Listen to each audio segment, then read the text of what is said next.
En la conferencia de hoy, el presidente Andrés Manuel López Obrador.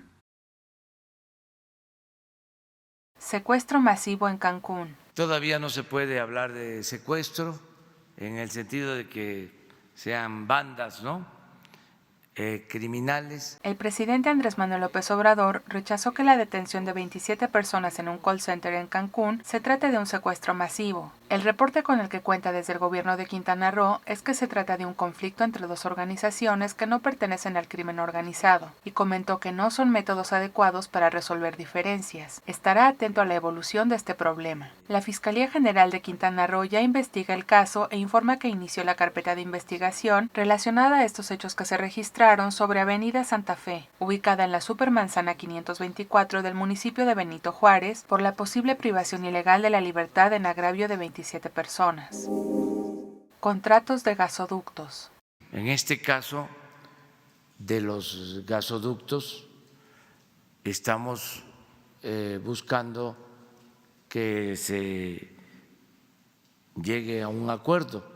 Si no hay un acuerdo entre las dos partes, deberá continuar el proceso legal. Reporteros de Quinto Poder responsabilizan de su seguridad al diputado Ochoa Reza y al actuario Guillermo Turrent por el asedio de que han sido objeto por la denuncia de corrupción y malos manejos en los contratos de la CFE. Los procesos legales llevan un procedimiento que se deben de respetar. Se aceptó conformar una mesa de diálogo para encontrar un acuerdo entre el gobierno y las empresas de estos gasoductos, a solicitud de Carlos Salazar Lomelí, presidente del Consejo Coordinador Empresarial, y Antonio Valle, líder del Consejo Mexicano de Negocios, que participarán como observadores, además de un representante de TransCanada y Enova, entre otras, y del director de la CFE, Manuel Bartlett, y Alejandro Esquer, como observador de la presidencia. Se trata de contratos que implican 80,000 millones de dólares, lo que implicaría una tarifa muy alta en los costos de la tarifa eléctrica. En cuanto a la seguridad de los reporteros, será atendida por el subsecretario Alejandro Encinas. Independientemente de las negociaciones, si hay denuncias y pruebas de casos de corrupción, se procederá legalmente. Una empresa que trafica con influencia corrupta es mal vista. Son otros tiempos y estas prácticas han terminado.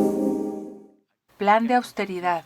Se han logrado ahorros importantes gracias al plan de austeridad. Se han eliminado los lujos para la burocracia dorada. Se eliminó la seguridad privada para estos funcionarios. Entre estos gastos y la caja de ahorros se destinaban entre 10 y 12 mil millones de pesos al año. Estas prestaciones llegaron al extremo de pagar con recursos públicos cirugías plásticas de altos funcionarios. Estos ahorros se manejarán de manera transparente, a pesar de que la prensa conservadora ha llegado al extremo de comparar estos recursos con una partida secreta manejada discrecionalmente por el presidente. Señala que se informará a detalle los resultados de este plan de austeridad y existen los mecanismos para transparentar el ejercicio de estos recursos. Parte de este plan contempla imposibilitar a los funcionarios públicos para participar en la iniciativa privada, como lo realizaron Cedillo, al integrarse a bancos beneficiados a su gobierno y a empresas de ferrocarriles, y de Calderón, que después de estar en la Secretaría de Energía, se integró a una empresa beneficiada de ese mismo sector. Descentralización. La Secretaría de Energía es la que más ha avanzado en el proceso de descentralización y ya despacha mayormente en Villahermosa, Tabasco. Es un proceso que se continuará poco a poco. Forma parte de los compromisos pendientes, pero se avanza para lograr este propósito. Policía Federal. Para nadie va a haber reducción de salario. Yo entiendo que hay también resistencias porque es un cambio. Es una corporación afectada por la corrupción, sobre todo al integrarse a la Secretaría de Gobernación en gobiernos anteriores. No hay afectación en sus sueldos y prestaciones. El integrarse a la Guardia Nacional es de manera voluntaria y es necesario cubrir con el perfil de salud y mental para garantizar la seguridad de los ciudadanos.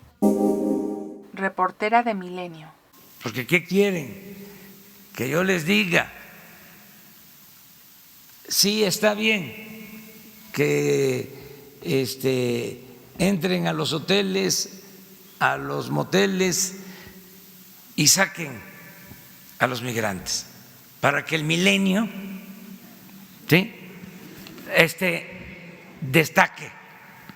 Por eso le estoy preguntando si usted lo valida o no. No le pido que me diga que sí, simplemente si usted lo valida, si usted está enterado, si usted cree que forma parte del plan. No tengo yo los elementos A pesar de que el presidente dedicara el viernes a hablar del tema de migración, Reportera intenta sacar de contexto una publicación y trata de obtener una declaración sensacionalista del presidente, quien pide que se realice un periodismo serio y se espere al viernes para que con todos los elementos se responda a las dudas que puedan tener. En contraste, Reportera recuerda sus vivencias con los expresidentes Portillo y Zedillo, en donde se vivían represiones extremas. El presidente responde con una anécdota. Cuando cae el porfiriato y triunfa el movimiento maderista, provoca la inconformidad de la prensa oficialista que lanza un ataque sin precedente. Esta prensa que guardaba silencio a cambio de beneficios económicos. Eran tantos los ataques que Gustavo Amadero dice en un discurso: le muerden la mano al que les quitó el bozal, ya que garantizaba a toda costa las libertades. Esta historia se repite claramente con la Reportera de Milenio y el periódico Reforma, que tienen una intención clara de atacar el gobierno por la pérdida de sus privilegios con los que contaban en sexenios anteriores. Reitera el presidente que nadie será perseguido o censurado por sus aseveraciones y se garantizará su libertad de expresión. Le muerden la mano al que les quitó el bozal. ¡Arriba Sinaloa! ¡Eso! ¡Arriba México! Ya estás informado. No olvides darle like a este video, comparte y suscríbete a Escucha Diario. La conferencia del presidente Andrés Manuel López Obrador en 5 minutos o menos.